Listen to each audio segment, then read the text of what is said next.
ऐसे ही बढ़ता रहा यदि पाप भूपर तो धर्म के मतंग की पतंग बन जाएगी।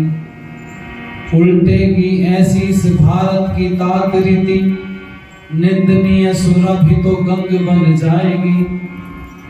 राम अभय राम दया से जो है सहर्ष बचे, वही हिंदू जाति अब तंग बन जाएगी। पावन सुरम्य शांति युक्त भूमि भारत की, देख लेना एक दिन जंग बन जाएगी। ये गीत सुनो, अच्छा लगेगा आप लोग। कहते रहे हम, सुनते रहे तुम, कहने व सुनने के दिन जा चुके हैं। अपनी बुराई अपने ठिकानों, अपनी बुराई अपने ठिकानों, सुन करके सहने के दिन जा चुके हैं। कहते रहे हम, सुनते रहे हम, कहते रहे हम, सुनते रहे हम, कहते रहे हम, सुनते रहे। बहुत कौमी में सुनाए गए हैं, हंसाए गए हैं, रुलाए गए हैं। बहुत कौमी में सुनाए गए हैं, हंसाए गए हैं, रुलाए गए हैं। हथेली बजाकर मधुर भाषण में के भावों में बहने के दिन जा चुके हैं। कहते रहे हम, सुनते रहे तुम, कहने व सुनने के दिन जा चुके हैं। अपनी बुराई अपने ठिकानों, सुन करके सहने के दिन जा चुके हैं। कहते रहे हम, सुनते तर्कों वितर्कों की झड़ी लगाई, बहसों बहसों में भी विजय पाई।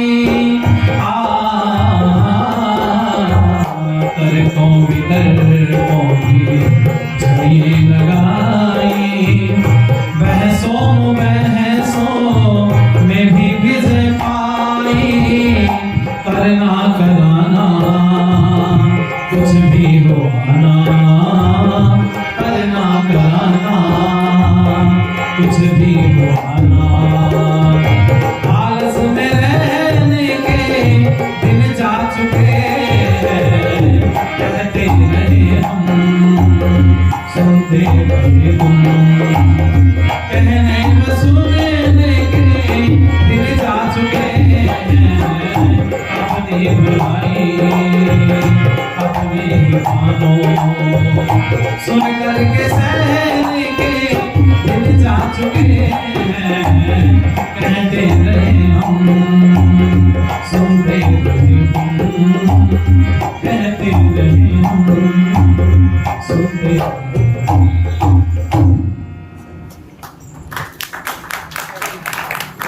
जब तेरे पास खाली टाइम हो ना, मैं बोलूं बीच बीच में दूसरों के चेहरे दिखा दे, घुमा दिया कर इसको। हमारे बीच में इस कार्यक्रम की शोभा को बढ़ा रहे पूज्य स्वामी कृष्णानंद जी। माइक वाले भैया हैं क्या? जिनके माध्यम से हम लोगों को इकट्ठा बैठने का अवसर मिला है, सौभाग्य से हमारे गुरुजी, मेरे जैसे अनेकों युवाओं के प्रेरणा स्रोत आदरणीय पूज्य आचार्य वीरेंद्र शास्त्री जी, मेरे से पूर्व जिनको आप लोग बड़ी तन्मयता से सुन रहे थे, हमारी विदुषी बहन जिन्होंने इस आर्य जगत की विचारधारा को पूरे देश भर में प्रसारित करने का काम किया, और मेरे जैसे अथने से को भी संस्कृत थोड़ी बहुत सिखा के प्रवहन करने लायक बना दिए। हमारी बड़ी बहन आदरणीय शोभा शास्त्री जी, हमारे पितृतुल्य प्रश्नोपदेशक, जिन्होंने बहुत सुंदर तर्कों के माध्यम से हमारे बीच में अपने विचार को प्रकट किया, आदरणीय पंडित राजवीर शास्त्री जी, और कार्यक्रम का बहुत सुंदर सुगढ़ तरीके से संचालन कर रहे। भैया ऊपर नीचे मिल जाता है, इसको उठ के घुमा नहीं सकता, एक आदमी रख ले इस काम के लिए से अगर कहो। आदरणीय हमारे पंडित राजेश जी, अन्य यहाँ पर उपस्थित विद्वत मंडल, सभी धर्म प्रेमी सज्जन, पूजनी वंदनी मातृशक्ति, और मेरे साथ ढोलक पर साथ दे रहे भाई विनीत गिरी जी।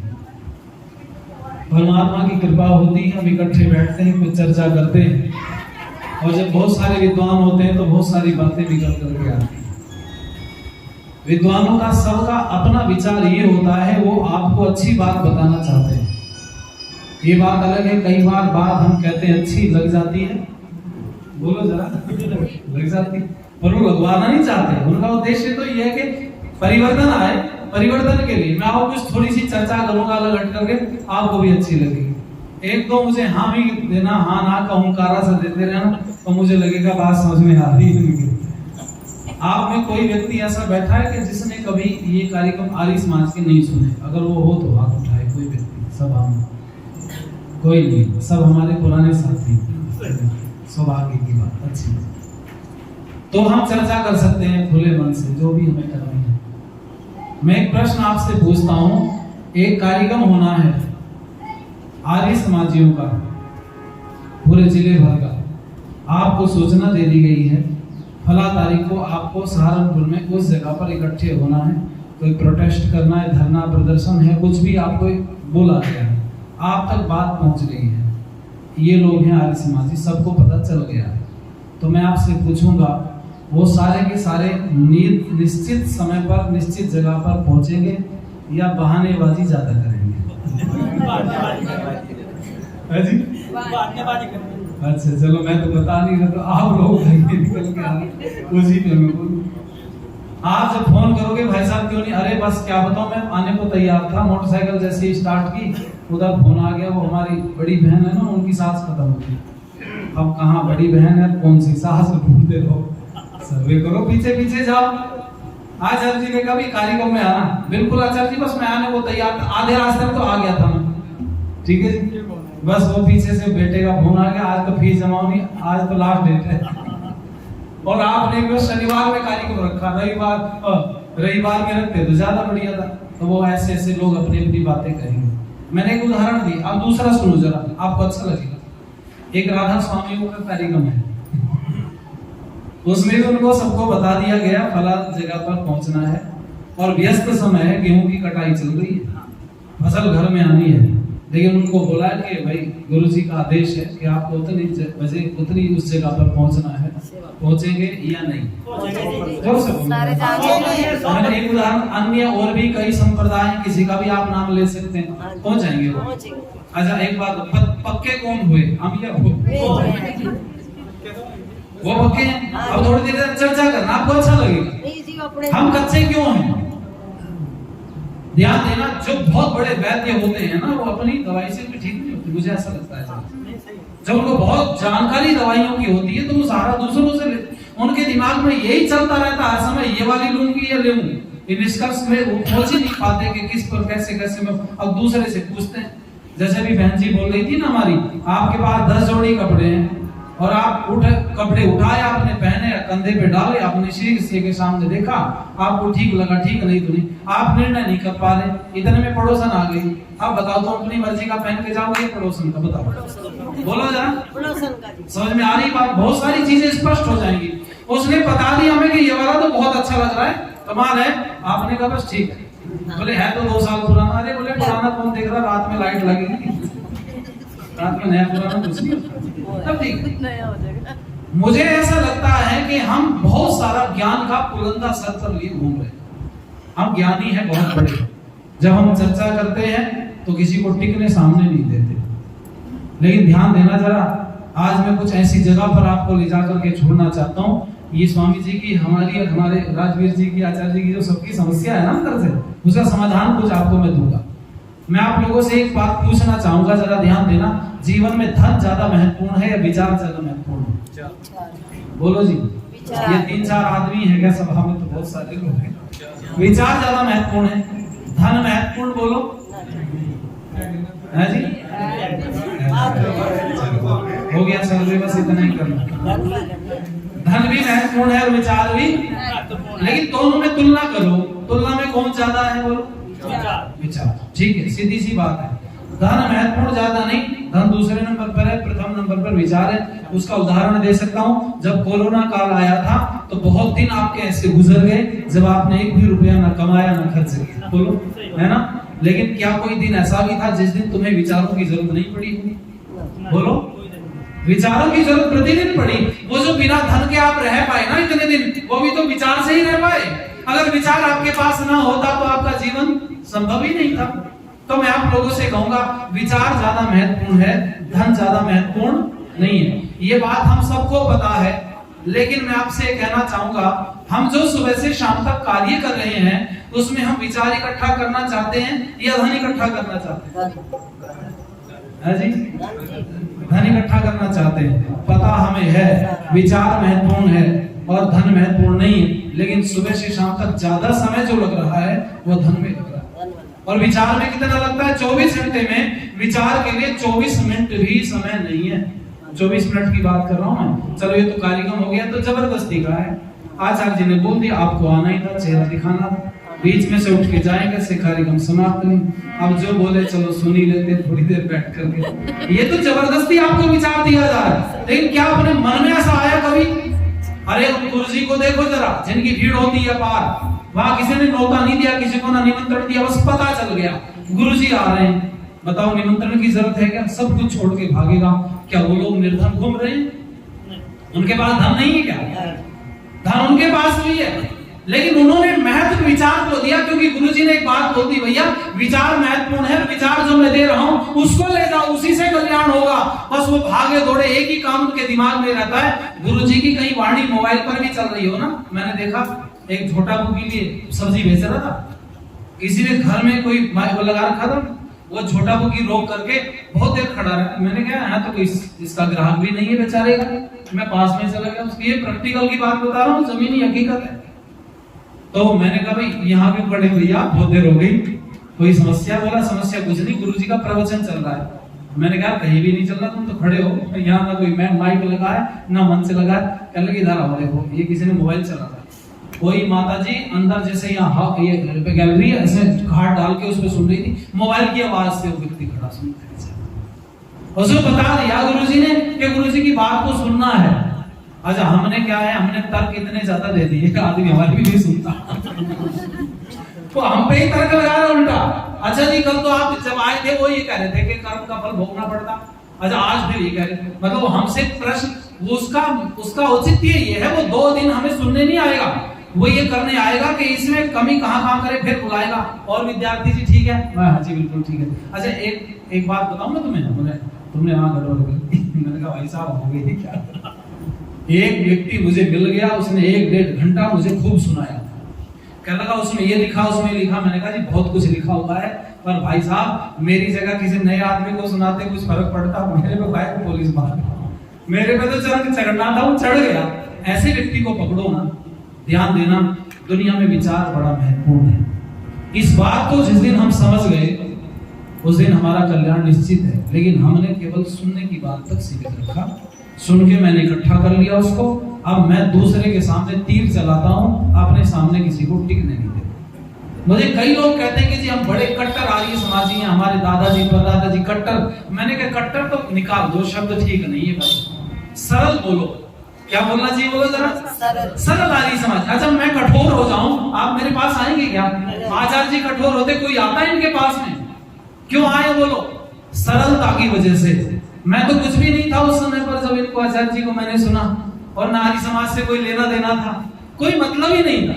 वो उस समय की वो छवि मेरे मस्तिष्क से कभी निकल नहीं पाती।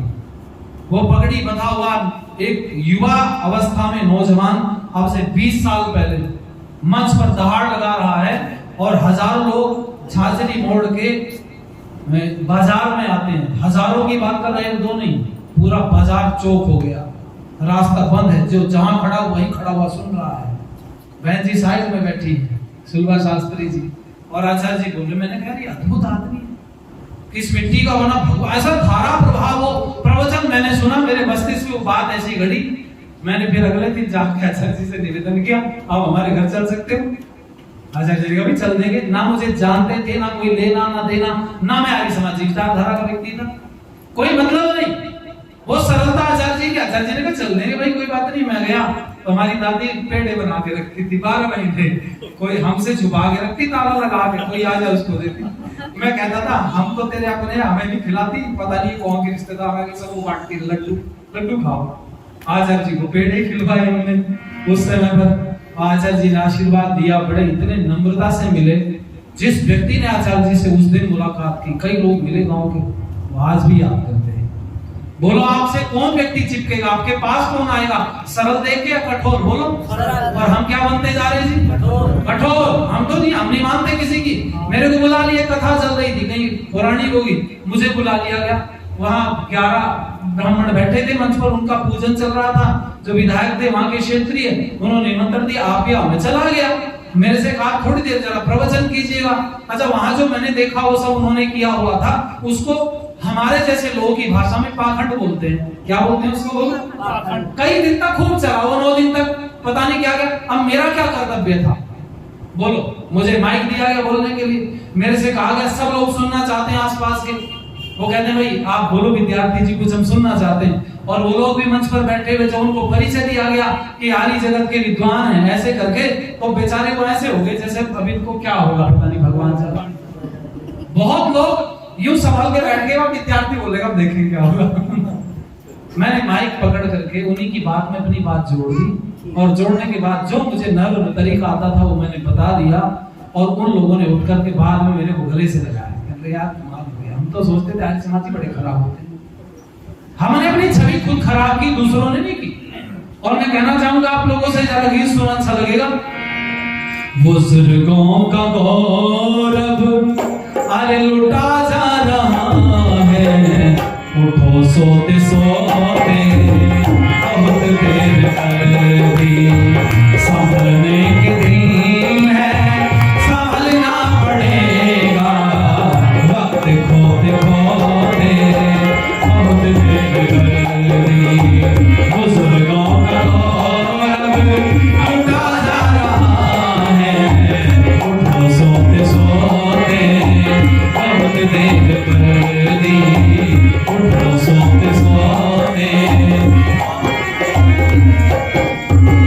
बहुत दिन बजाई कन्हैया की बंशी, बहुत दिन बजाई कन्हैया की बंशी, मगर अब सुदर्शन उठाना पड़ेगा, शिव जी के डमरू वे बम बम को छोड़ो,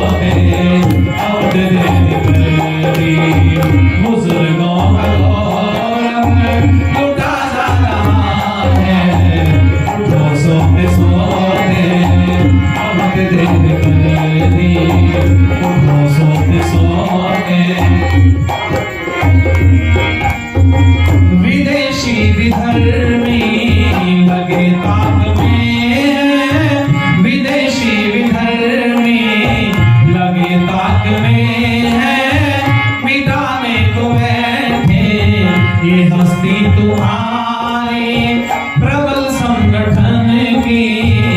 अब तो जरूरत बढ़े आ रहे हैं आक्रमणकारी।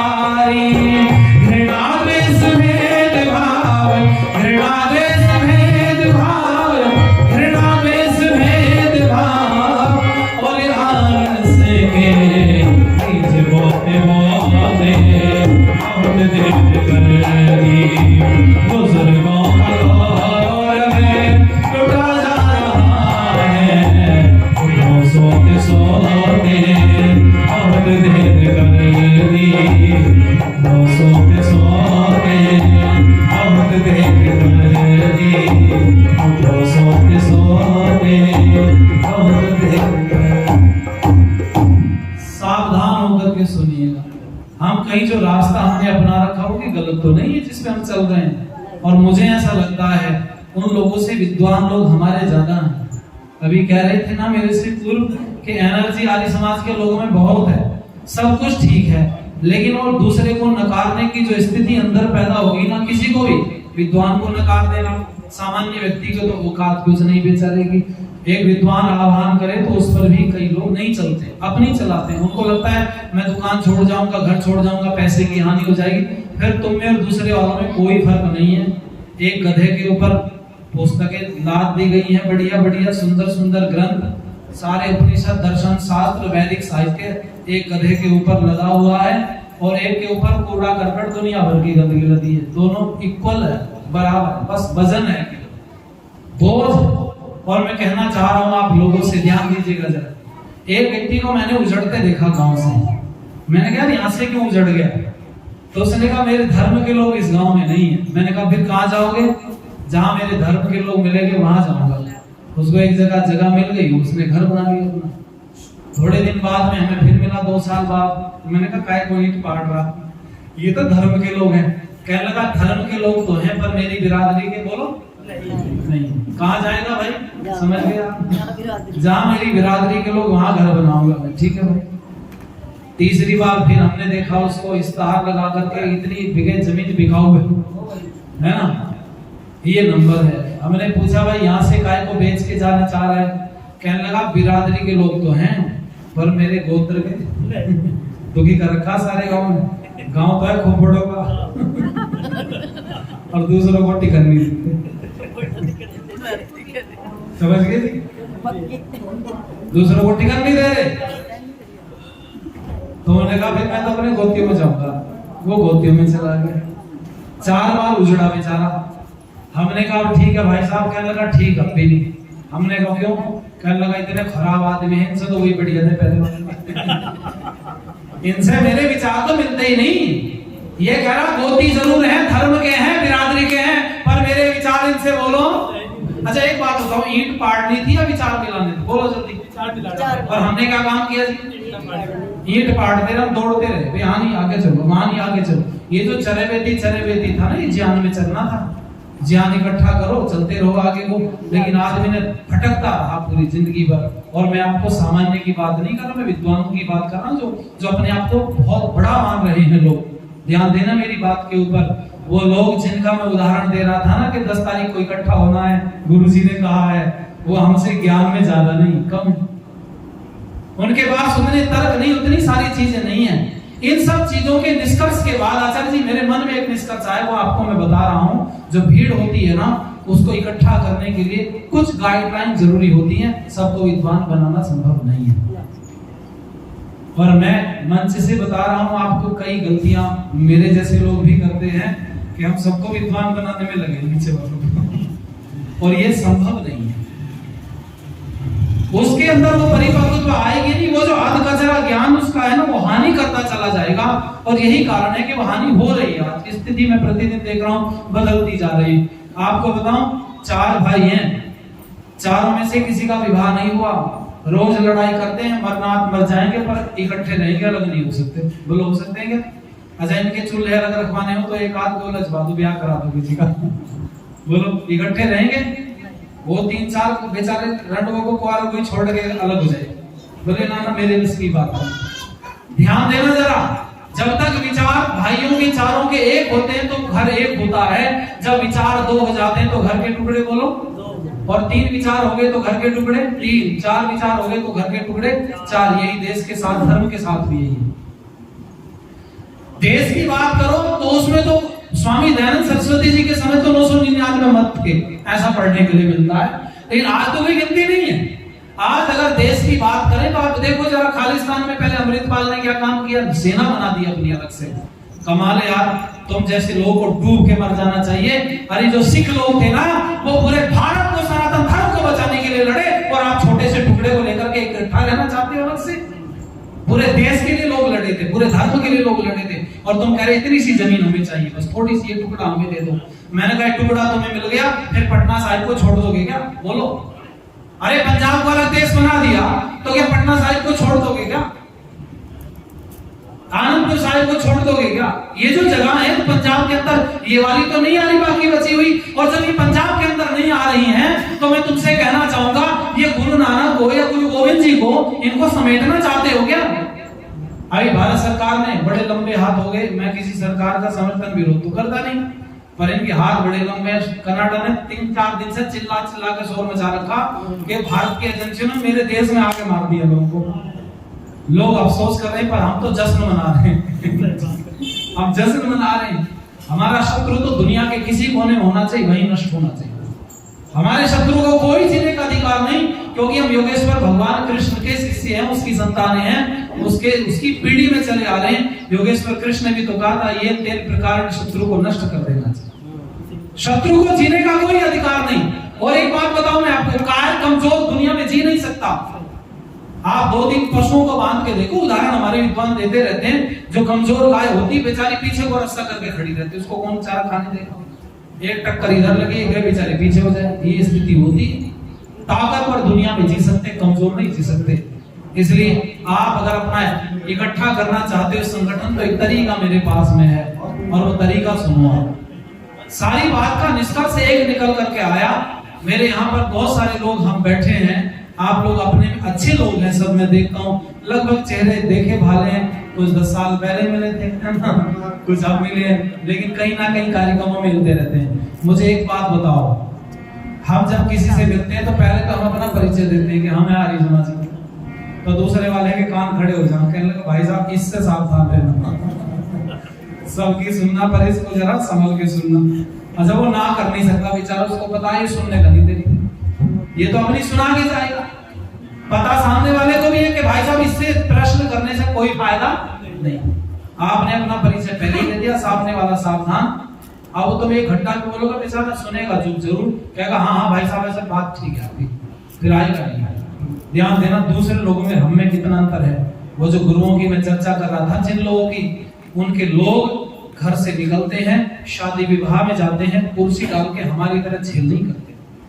कुर्सी डाल के बैठेंगे, एक ही बात बोलेंगे, भैया जब से गुरुजी के पास में आना जाना शुरू किया मेरा तो कल्याण, घर की बीमारी खत्म हो गई, घर में पैसा नहीं रुकता था, सब व्यवस्था ठीक हो गई। अच्छा ना उसने 2-4 बात बोली, और वहां 4-5 जो लोग बैठे थे उनमें 1-2 कमजोर भी होगा बेचारा। बोलो 1-2 कमजोर, जो कमजोर होगा वो क्या काम करेगा? वो बहुत ध्यान से सुन रहा होगा कि भाई साहब इसको मिलूंगा जरूर बाद में जब जाएगा, और जब उठेगा तो उसको पकड़ेगा, भाई साहब क्या कह रहे थे आप, कौन से गुरुजी की बात करें? अरे बोले हमारे गुरुजी का सत्संग होता है। क्या कब होता है? इसको लगा के अब ये आदमी तेरे से इच्छुक है बात करने, उसने सारी बात बता दी। 12 तारीख को आना, कोई पैसा खर्च नहीं होता, वहीं बढ़िया भंडार है, सब व्यवस्था ठीक है सब, तू तो आ जाना और मैं तेरे को लेके चलूंगा साथ में। अच्छा क्या आर्य समाज के लोग ये काम करते हैं क्या? वो लोग विचार मिलाने के लिए निरंतर लगे हुए हैं, वो रोज विचार मिला रहे हैं, वो उनकी बात कोई माने ना माने। मैंने देखा है गुरुजी सलाखों के पीछे और चेले रोज प्रचार कर रहे हैं, उन्होंने हिम्मत नहीं हारी आज भी। अब बताओ कौन सी है, किसकी संख्या बढ़ेगी? मैं आप लोगों से भी निवेदन करूंगा, वो लोग अपने विचारों को मिलाना चाहते हैं। मैंने बोला था ना, ईंट पाट करके दूसरी जगह बसना पड़ेगा, कहां तक भागोगे? किसी ने लिखा था डूबेगी कश्ती डूबेंगे सारे, ना हम बचेंगे ना साथी हमारे, कोई बचेगा थोड़ी। स्थिति तो निरंतर बिगड़ रही है भाई। और विचार मिलते नहीं, किसी के भी दुनिया में मिलाने पड़ते हैं। क्या बोला मैंने? बोलो, मिलाने पड़ते हैं, विचार मिलते नहीं है। मिलाने के लिए प्रयत्न करना पड़ता है, और प्रयत्न के लिए घर से निकलना पड़ेगा, किसी व्यक्ति से वार्तालाप करो, उससे चर्चा करो। ये मेरे साथी जानते हैं, मेरे बड़े बड़े लोग मित्र थोड़े हैं जो बड़े अपने आप को कहते हैं। कोई मंत्री होंगे, कोई विधायक होंगे, उंगलियों पे गिने जा सकते हैं, 10, 20, 50, 100 हो सकते हैं। लेकिन जो छोटे लोग अपने आप को मानते हैं, कुछ ठेला रखने वाले, रिक्शा चलाने वाले, टेम्पो गाड़ी चलाने वाले, ड्राइवर या मजदूरी दिहाड़ी करने वाले लोग, या ऐसे जो कामकाजी लोग हैं, मेरे हजारों मित्र हैं ऐसे, और हमने बहुत लोगों को इस रास्ते पर लगा दिया। सैकड़ों लोग हवन करते हैं आज प्रतिदिन, सैकड़ों लोग ऐसे जो हमारे टच में हैं, जिनका आर्य समाज से कोई लेना देना विचारों का नहीं। वो आए, हमसे जुड़ गए, हमने उसको तरीका बताया, बेचारा जुड़ गया। मेरे पास एक बार एक कीबोर्ड बजाने के लिए आ गया, एक पैड बजाने के लिए। एक कार्यक्रम में थे 2 भाई, दोनों ब्राह्मण परिवार से। 7 दिन कार्यक्रम हुआ छत्तीसगढ़ में, और जब कार्यक्रम मेरा चल रहा था तो मैंने उनसे पूछा, भाई तुम सोते रहते हो, मैं हवन करता हूँ सुबह, तो तुम आहुति नहीं दे सकते क्या? कहने लगे, जी हमें तो पता ही। मैंने उनको तरीके से समझाया, बेचारों को बड़े प्यार से और सरल तरीके से समझाया। मैंने हवन कूट अपना पात्र जो कुछ था उनको दे दिया। मैंने कहा, लो तुम्हें दान में देता हूँ, रोज हवन करना शुरू करो। 7 दिन उनकी ट्रेनिंग कराई, भगवान की कृपा कुछ ऐसी हुई। मैंने कहा, भाई 3-4 महीने कर लो, तुम्हें नुकसान हो तो मत करना, और फायदा हो तो करते रहना। भगवान की ऐसी कृपा हुई, वो आज निरंतर हवन कर रहे हैं। 6-7 साल हो गए, दोनों भाई प्रतिदिन हवन करते हैं। क्या आप और हम लोग नहीं कर सकते इस काम को? जब भीड़ इकट्ठी हो, कहीं बैठो कुर्सी लेकर के, तो बागेश्वर की बुराई मत करो, तुम्हें कुछ मिलने वाला नहीं उससे। उसकी चर्चा करने लगे, जी वो पाखंड कर रहा है, ये पाखंड तुम्हें बागेश्वर का दिखाई देता? पाखंड उस ईसाइयों का नहीं दिखाई देता जो हालेलुया पर बोल बोल करके पूरे देश के लोगों को ईसाई बना रहे हैं, जो लोग मुसलमान बना रहे हैं, आईडीसी इस्लामिक दावा सेंटर चला करके। ऐसे लोग तुम्हें दिखाई, उनका विरोध नहीं कर सकते, विरोध किसका करेंगे? भाई कहीं ना कहीं एक बात तो बताओ, हम भी तो पौराणिक परिवार से थे। बागेश्वर हम या आपस में एक दूसरे बैठ करके चर्चा करेंगे तो हो जाएगा निष्कर्ष, कुछ ना कुछ कंक्लूजन निकलेगा। लेकिन ये कहाँ का तरीका है? एक व्यक्ति को तुम बिल्कुल उसके पीछे पड़ जाओ हाथ धो करके, बस ये गलत है। दूसरे आदमी ने कहा ये तो गलत है, पर तू बता तू क्या है? हम किसी की बुराइयां केवल करके अपने साथ में नहीं जोड़ सकते। अगर किसी को अपने साथ जोड़ना है तो बहुत बढ़िया तरीका मैं बता रहा था, सरल बन जाओ और अपनी अच्छी बातें दूसरों के सामने प्रस्तुत करो। भाई कि हमारे अंदर ये अच्छा है, अरे हम तो सबसे पहले खराब चीज बताते हैं। इसलिए आओ एक गीत सुनो। झूठ नहीं कहता हूँ मैं सच, झूठ नहीं कहता हूँ सच, झूठ नहीं कहता हूँ मैं सच, झूठ नहीं कहता हूँ सच, झूठ नहीं कहता हूँ मैं सच, झूठ नहीं कहता हूँ सच, झूठ नहीं कहता हूँ मैं सच, झूठ नहीं।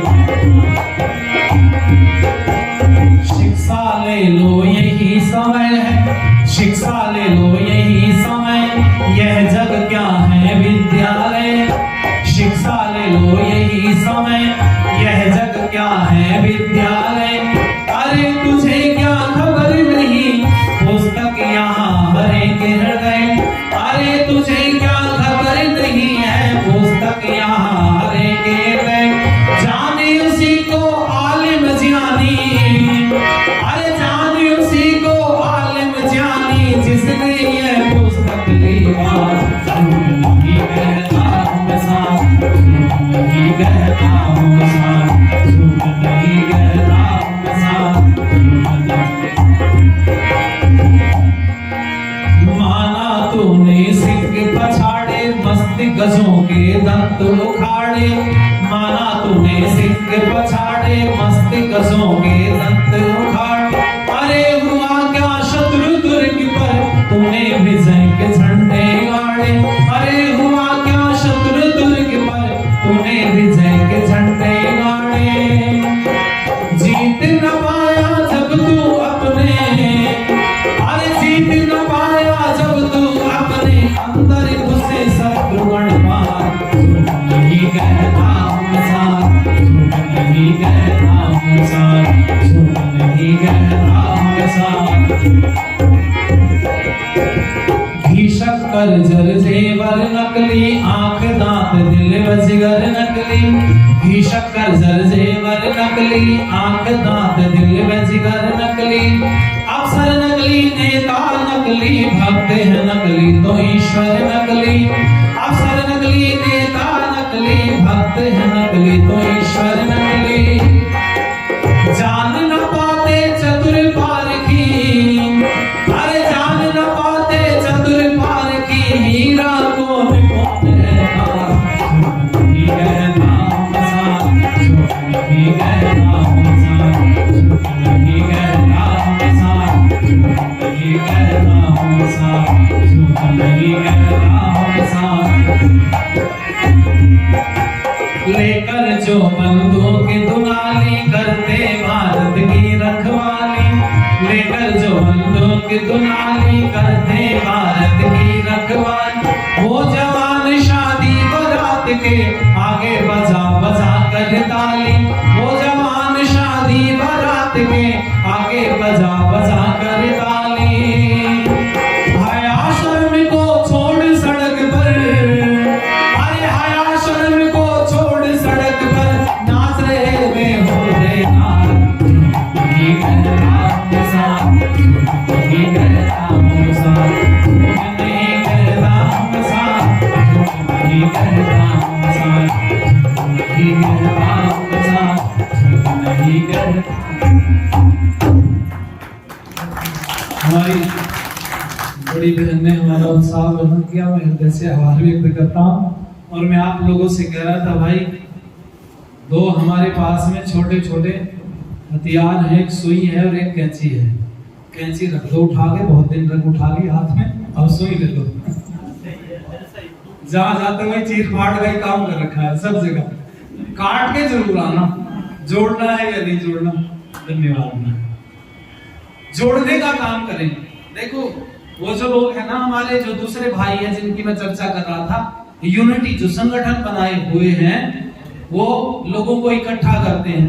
अच्छा, खुद समझाते हैं या गुरुजी के पास ले जाते हैं इकट्ठे करके? बोलो ना। हाँ ये, हाँ हमारे समझा मैं। अच्छा, हमारे को कोई व्यक्ति मिल जाए बेचारा किसी रास्ते पर खड़ा हुआ और दो चार आदमी खड़े हो, हमारे चार आदमी खड़े, हमारे वाले, एक आदमी आ गया, कहने लगा भाई साहब बहुत परेशान हूँ, क्या करूँ, हवन करूँ या संध्या करूँ? अच्छा एक बात बताओ, तीन जो हमारे खड़े हैं वो चुपचाप सुनेंगे या चारों एक साथ समझाने का प्रयास करेंगे? मैं तो ये समस्या रोज देख रहा हूँ भाई। चारों सोचेंगे बस अभी इसको विद्वान बना दे, अभी पकड़ लो। कहे आप सुन तो सही, मेरी बात सुन, संध्या नहीं पहले तो हवन शुरू कर। वो जो चार आदमी है ये चाहते हैं कि बस इसको एक आध घंटे में इस पर रगड़ा मार के पुलिस करके पिछला उतारो इसका सब और आगे से इसको करो और फिर कहना छाती ठोक के हम लाए थे से हम। मेरे कहने से एक काम करना शुरू करो। सामान्य व्यक्ति में विद्वान में बहुत अंतर होता है। जो काम आपको करना चाहिए था अब वो विद्वान कर रहे हैं, जो विद्वान को करना चाहिए था वो खाली पड़ी जगह में। जो हमारे विद्वानों को काम करना था वो हमारे विद्वान नहीं कर पा रहे, क्योंकि काम आपका करने का हमें करना पड़ रहा है। दोनों की जिम्मेवारी अलग अलग थी। आप तो किसी को प्रेरित करके लेकर के आओ, किसी विद्वान के पास ले जाओ, अपने आप प्रयास मत करो। कारण यही है आपको तरीका आता नहीं, आपके पास कोई आ जाता है, थोड़ी देर में टूट गया हो जाता, फिर वो घृणा और करने लगता है। अच्छा हो कोई व्यक्ति आपसे प्रेरित हो, पकड़ लो भैया, मानव कल्याण आश्रम हमारे गुरुजी वहां पर रहते हैं, उनके पास चलो, गुरुजी से मिलवा करके लाएंगे और गुरुजी आपको बताएंगे। मेरे को पता है आप ही विद्वान है, सब सामान्य जनारी समाज के विद्वान होते हैं, क्योंकि कई शास्त्रार्थ तो सामान्य लोगों ने जीत ली बड़े बड़े लोगों से भाई। तो सामान्य व्यक्ति आर्य समाज का नहीं होता, हम तो पहले ही माने बैठे आप विद्वान हैं, आपके अंदर एनर्जी बहुत है। लेकिन एक काम हमारे कहने से करना शुरू कर दो, किसी व्यक्ति को प्रेरित करके उसको समझा करके विद्वानों के पास तक ले आओ और बाकी काम विद्वान पर छोड़ दो। जैसे तुम्हें चाहे आचार्य वैसे इससे बात करो, मैं गारंटी लेता हूँ आप पकड़ करके लाते रहो। ये जो संख्या की समस्या है ना तुम्हारी, ये कार्यक्रम यहाँ हो नहीं सकता, भीड़ इतनी इकट्ठी हो जाए अगले साल, आपको कोई ग्राउंड पकड़ना पड़ेगा। और नहीं तो हमें छोड़ दो आप थोड़े दिन के लिए वायरस की तरह से। दुनिया में जहां आप कहो वहां प्रचार नहीं हो सकता, वहां प्रचार कर सकते हैं। मैं वो कुलदीप विद्यार्थी हूं, मदरसों में कार्यक्रम करके आए, समझ गए, मदरसों में बैठ करके चर्चा करके आए लोगों से। अभी पिछले दिनों हमारे साथ ही साथ में थे, एक मौलाना साहब ट्रेन में मिल गए चलते हुए, तकरीर करके आ रहे थे, सिया संप्रदाय से थे मीर साहब। 2.5-3 घंटे चर्चा हुई और चर्चा होने के बाद आखिर में यही नतमस्तक होकर के कहने लगा, अगर आर्य समाज ये संस्था है जो आप बता रहे हैं तो इससे अच्छा संगठन दुनिया में हो ही नहीं सकता। लेकिन हम प्रस्तुत तो करें, उनको बताए तो सही वो चीज क्या है। मैं सॉफ्ट तरीके से बताऊंगा, आप तो सुई लेके जाओ और धागा घर से, बस कैंची हमारे पास छोड़ दो, काम हमारा सामान्य लोग। इसलिए मैं आप लोगों से निवेदन कर रहा था भाई, हम लोग अगर अपनी अपनी जिम्मेवारी का निर्वहन करें तो निश्चित रूप से इस व्यवस्था परिवर्तन हो सकता है, कोई बहुत मुश्किल नहीं है। बड़े काम हुए हैं आर्य समाज के लोगों ने, पता कैसे कैसे काम कर दिया। एक बहाल सिंह गुजर नाम के एक व्यक्ति थे, सिवारा जगह पड़ती रामपुर के पास में, एशिया का सबसे बड़ा मिल है बिजनौर में। बिजनौर में कभी 450 आर्य समाजी होती थी और उसका जन्म कौन था 450 आर्य समाजी का, तो वहीं पास के गांव है, कई गुजरों के उनमें रहते थे वो बहाल सिंह गुजर। तो क्या काम करते थे, वहां चौकीदारी करते थे रात को, बड़े बड़े लोग वहां पर रहते थे, सिवारा में सेठ थे। तो वो रात को जब जाग करके डंडा लेके घूमते थे, सड़क पे डंडा मारते थे, 5000 वर्षों से सोने वाले जागो, ये बात बोलते थे। अब जैसे यहाँ कार्यक्रम चल रहा है, ऐसे वो कहीं कार्यक्रम में गए होंगे तो किसी व्यक्ति ने बात बोल दी, किसी विद्वान ने कि भाई हम 5000 वर्षों से सोए पड़े हैं, हमें जागरूक होना चाहिए, हमें जागना चाहिए, क्योंकि महाभारत के काल में सब विद्वान बलवान योद्धा तो मारे गए थे, तो कुछ लोग थे जिन्होंने मत मजहब बना के प्रस्तुत कर दिए और उस पर रास्ते पर चल रहे थे लोग। तो उन्होंने वेद की बात कही कि वेदों की और लौटे हम जागे, हम नींद में गफलत में, जैसे भी हमारी बहन जी वेद मंत्र बोल रही थी, यो जाग आ रहा तब ऋषा काम यंत्र। तो उन्होंने बात बोली, वो पढ़े लिखे व्यक्ति नहीं थे बहाल सिंह। बहाल सिंह को केवल इतनी लाइन याद रहेगी, उनको सोचा उन्होंने रात में जागना तो है, तो वो डंडा मारते थे सड़क पे, 5000 वर्षों से सोने वाले जागो। अब तो लोग अलर्ट रहते थे, चोरी चारी बच जाती थी। एक दिन सुबह 4-5 बजे का टाइम हो गया, रात को 2-2:30 बजे, भगवान जाने, समय तो कोई निश्चित है नहीं। उन्होंने उठाया, वो मंदिर के आसपास घूम रहे थे, बोला 5000 वर्षों से सोने वाले जागो। एक पौराणिक सन्यासी थे, पढ़े लिखे विद्वान, उस काल के व्याकरण आदि पढ़ करके बनारस से आए थे, और वो एक पेड़ था, पेड़ के नीचे बैठ के रोज कथा करते थे भागवत की। तो वहां छोटा सा मंदिर बना हुआ था, तो जब वहां कथा करते थे रात को वहीं सो जाते थे वो स्वामी जी। अब ये बहाल सिंह जब वहां से निकलते थे तो बहाल सिंह ने एक दिन बोल दिया, 5000 वर्षों से सोने वाले जागो। उनके पास मंजीरे रखे थे, उन्होंने मंजीरे उठा के फेंक के मारे सर में, और बहाल सिंह के सर में लगते ही फट गया सर, खून निकलने लगा।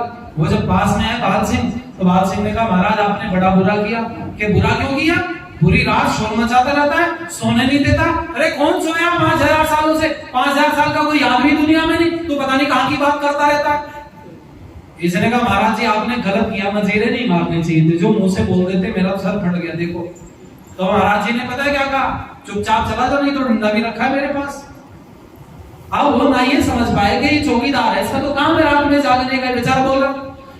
तो बहाल सिंह ने कहा, ठीक है, डंडा खाने को तुम तैयार हो जाओ। और गर्व होता है ऐसे लोगों पर जो छात्र धर्म का निर्वहन करते हैं। कल एक गौरव था भारत का, हालांकि अमर्यादित भाषा का मैं किसी का समर्थन नहीं करता, गलत जो बोले उस पर कार्रवाई होनी चाहिए, टीका टिप्पणी जिसने अगर गलत तरीके से की, वो कोई भी हो। लेकिन रमेश भिदोड़ी, बड़ा धन्यवाद है तुम्हारी माता जी को, ऐसा दूध भी करके आए। कल संसद में एक आतंकवादी को आतंकवादी बोल दिया, सुअर बोल दिया, मुल्ला बोल दिया, कटवा बोल दिया। कल की बात बता रहा हूँ। और बोला आतंकवादी चुप होके बैठ जा, संसद से बाहर निकल, मैं देखता हूँ। अरे केवल कानूनों की बात करते रहोगे, ये जो बल तुम्हारे अंदर है ये दिखाना पड़ेगा। अरे वो लोग तकरीरों में रोज शोर मचा करके तुम्हें उल्टा सीधा बोलते हैं, हमारी माताओं बहनों को और सीता दुनिया भर की हमारी देवियों को उल्टा सीधा बोलते हैं, सबके मुंह में दही जमी बैठी है। और मैं कहना चाहूंगा, इसी देश की एक बिरादरी के कुछ लोग, शर्म आनी चाहिए उन लोगों को। वो कल उसको बोल रहे हैं कि भिदोड़ी ने गलत बोल दिया। अरे जब सीता की बात कर रहा था, जब रामचंद्र के ऊपर आक्षेप कर रहा था, जब लक्ष्मण के ऊपर आक्षेप कर रहा था, जब हमारे महापुरुषों पर आक्षेप कर रहा था, उस दिन डूब के मर गए थे तुम। तब तो तुमने एक भी बयान जारी नहीं किया, और तुम रमेश भिदोड़ी ने कुछ बोल दिया संसद के अंदर, एक ही व्यक्ति के लिए अमर्यादित भाषा का प्रयोग किया, वहीं दूसरे और भी लोग थे उनके लिए जी लगा करके बोल रहे हैं। रमेश भिदोड़ी कल की बात कर रहा हूं मैं। और मैं कहना कहना चाहूंगा भाई, आपके पास सोशल मीडिया है ना, कहीं भी उस सोशल मीडिया का प्रयोग करो और जो भी कुछ भी लिखते हो तुम वहां से समर्थन लिखो कि हम रमेश बिधूड़ी के साथ खड़े हैं, उसको आंच नहीं आने देंगे। अरे पार्टी से कोई लेना देना नहीं, हर किसी से भी कोई लेना देना नहीं, लेकिन एक व्यक्ति ने तुम्हारे धर्म की आवाज तो उठाई, सबको बोला वो संसद के अंदर, और अगर ऐसा कोई व्यक्ति बोले तो हमारा है। और मैं आपको कहना चाहूंगा, कुछ लोग ऐसे भी हैं जो दूसरा धर्म अपना गए, आज अपने आप को कहते हैं कि हम तो भला है, समझ गए। मैं नाम ले लूं चूंकि इसमें चल रहा है, मोबाइल में मेरे बहुत लोग जुड़े हुए, आपकी बिरादरी के कुछ लोग जो लोग बैठे ना, चाहे जाट हो, चाहे गुर्जर हो, चाहे राजपूत हो, चाहे त्यागी हो, ये लोग मुसलमान भी बने हुए हैं, यही लोग इन्हीं में से बिरादरियों में से। रात को मैंने देखा, मैं साथियों को बता रहा था, सोशल मीडिया पर रमेश बिधूड़ी की बिरादरी का ही एक आदमी जो मुसलमान है, कई पीढ़ियों से वो दिल्ली में आते हैं आरक्षण की बात करने, तो इन गुजरों से कहते हैं हमारा सहयोग करो, हम तुम्हारे भाई हैं, लेकिन रात को बड़ी आग उगल रहा था, अरे मुसलमानों के खिलाफ बोल रहे, ये वो तेरे को थोड़ी बोला, तू काय को बिना मतलब की बकवास कर रहा है। अरे कश्मीर में बैठा व्यक्ति उसका विरोध कर रहा है, समझ गया, बिधूड़ी जी का।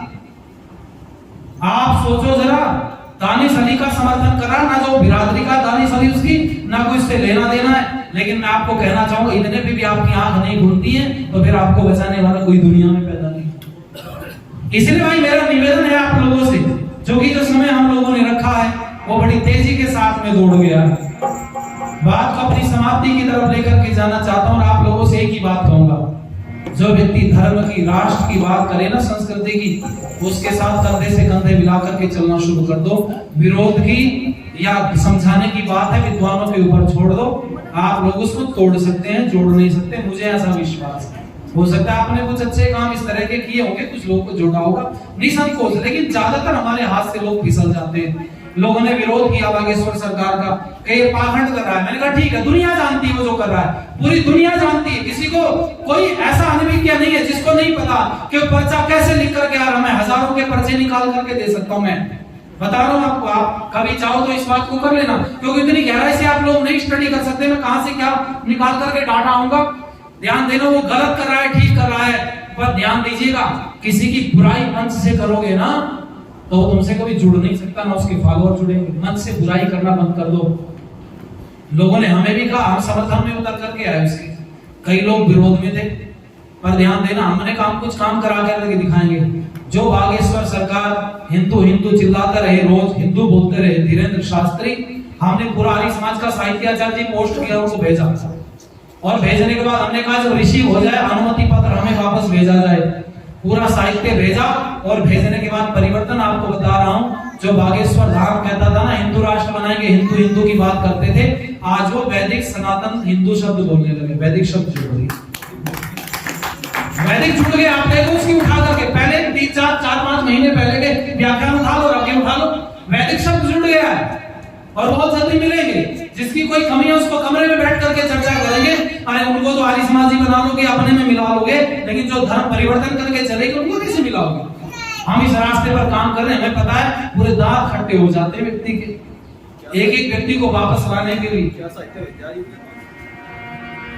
आर्य समाज का सत्याप्रकाश, ऋग्वेदादि भाष्य भूमिका, गौवर्णन निधि, आर्य संधि, ये सारी पुस्तकें जो हमारे पास उपलब्ध, लगभग 11 पुस्तकें स्वामी दयानंद सरस्वती जी की हमने उनको भेजी हैं, अन्यों को भी भेज रहे हैं, बहुत सारों को भेजी जा चुकी हैं।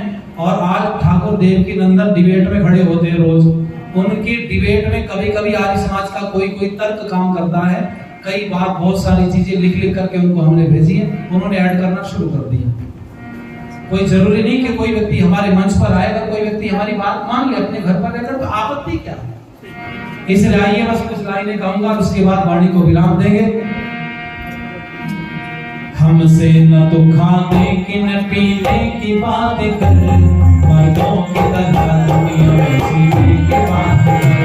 हमसे न तो खाने की न पीने की बात कर, हमसे न तो खाने की न पीने की बात कर, मर्दों की तरह दुनिया में जीने की बात कर, मर्दों की तरह दुनिया में जीने की बात कर, मर्दों की तरह दुनिया में जीने की बात। जिस प्यारी मातृभूमि की तू गोद में पला, जिस प्यारी मातृभूमि की तू गोद में पला, जिसकी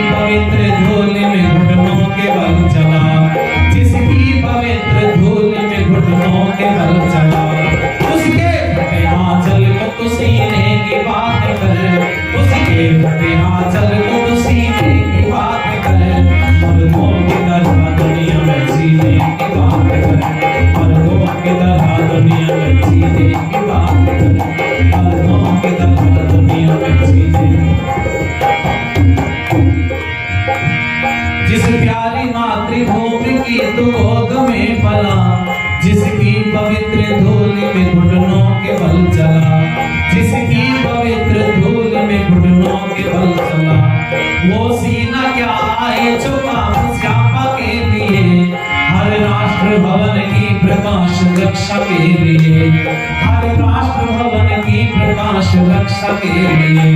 दीवार बने जो उसी सीने की बात कर, दीवार बने जो उसी सीने की बात कर, मर्दों के दरबार दुनिया में सीने की बात कर, मर्दों के दरबार दुनिया में सीने की बात कर, मर्दों के दरबार दुनिया में सीने की बात कर, मर्दों के दरबार दुनिया में। क्यों पीर और पैगंबरों का पूछता पता, क्यों पीर और पैगंबरों का पूछता पता, इस प्यारी मातृभूमि का गण गण है देवता, इस प्यारी मातृभूमि का गण गण है देवता।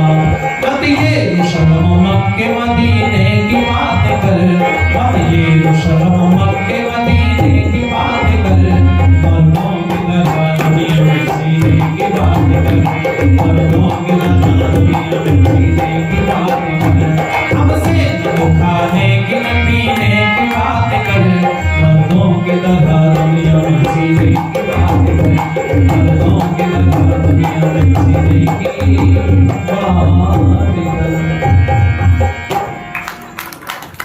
जो समय आप लोगों ने मेरे लिए निर्धारित किया था वो बिल्कुल पूरा हो गया है।